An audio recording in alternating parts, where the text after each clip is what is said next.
ዓለም እንዴት ሰነበት? እግዚአብሔር ይመስገን።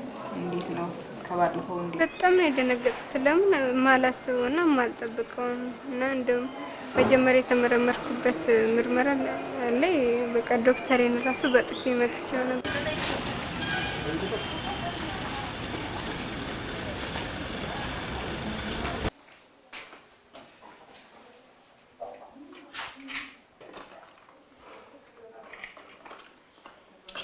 ኤችአይቪ ምርመራ የሚደረግላቸው በፈቃደኝነት ነው። በፈቃደኝነት የተመሰረተ ነው ኤችአይቪ ምርመራ የሚደረገው። አንድ እናት እንደምታሽ ማንኛውም ምርመራ የላብራቶሪ ምርመራ እንደሚደረግላት ሁሉ ኤችአይቪ ምርመራም አብሮ እንደሚደረግላት እንነግራቸዋለን። ካውንስል ይደረጋል ሲጀመር።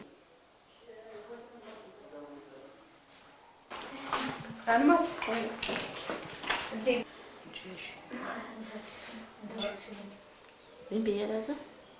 የሚወስደው መድኃኒት ያለ ያንን ትከታተያለሽ። ከቫይረሱ